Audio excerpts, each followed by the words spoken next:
Mario Casanova-Tedesco is a name you might not be familiar with. You probably know his music better than you know his name.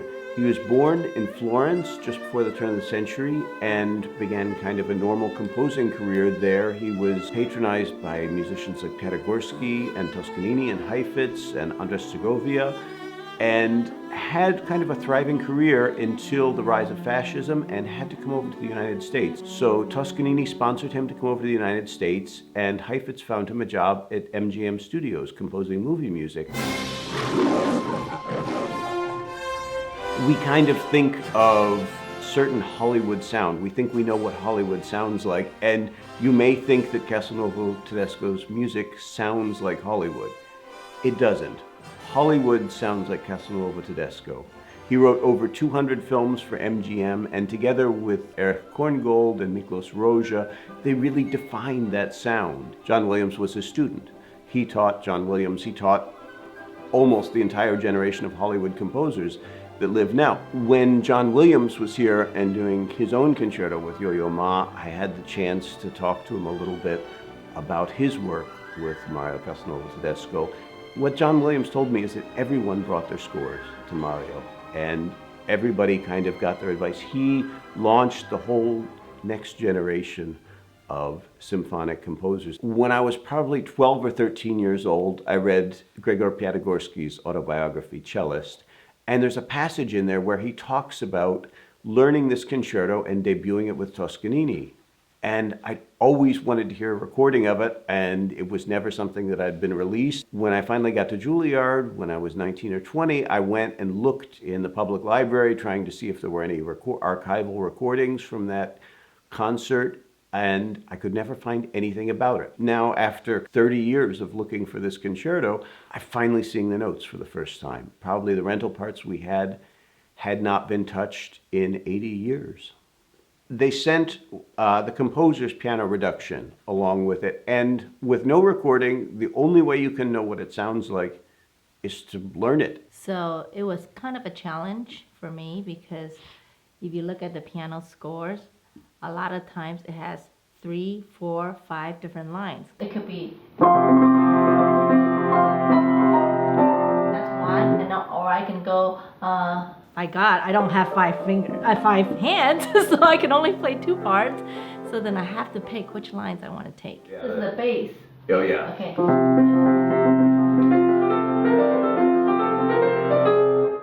So he built all of these things going in over the top of each other. A lot of times he'll have several motives going on at once. Now you'll hear the same kind of thing today in John Williams. This was written before he'd ever written a note of film music. This was how he wrote. So it was a lot of trial and error. And then because he is known for his orchestration, rich orchestration, and therefore the piano really doesn't do justice at all.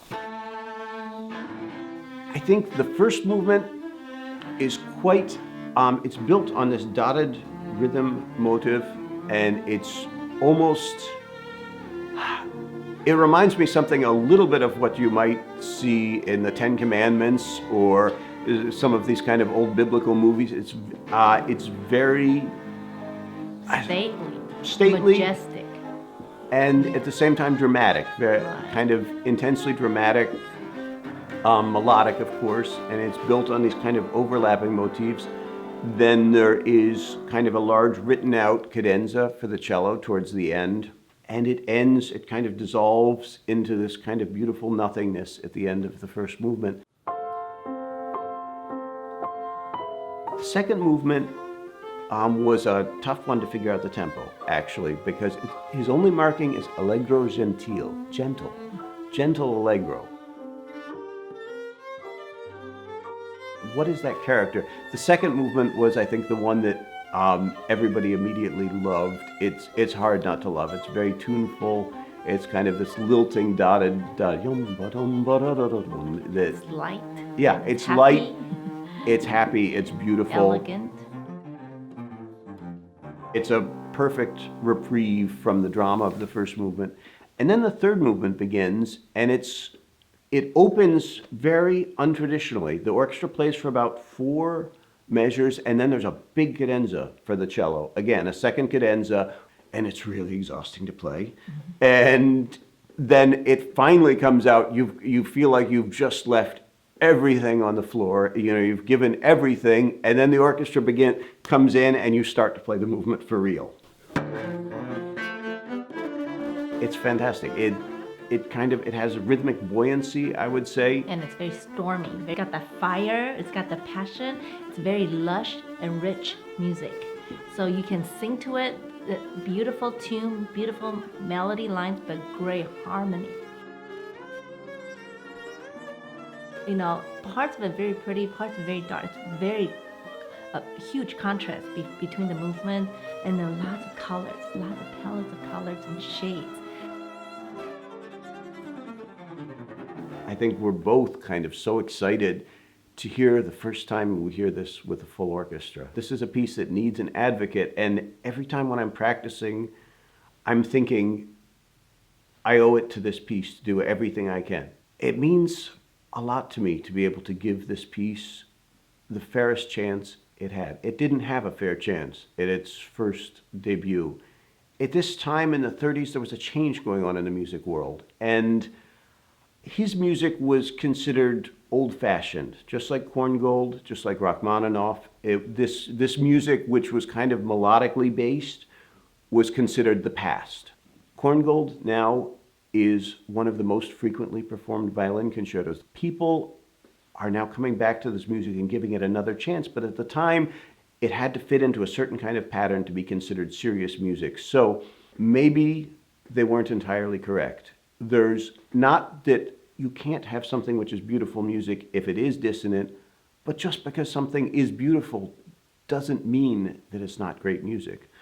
And I think it's kind of Mario's turn, now that people begin to take a second look at this music and look at it for its merits and not for how modernist or how dissonant it is.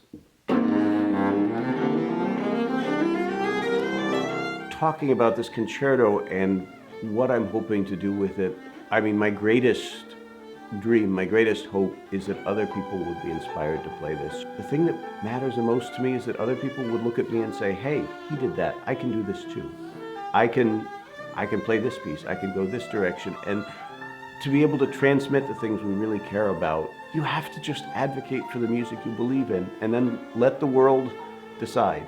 If I've built up any credit with our audiences, if they trust me for my work for the last 10 years, I'm ready to cash that in and ask them to take a chance on this piece because I think it's gorgeous and I think they'll love it.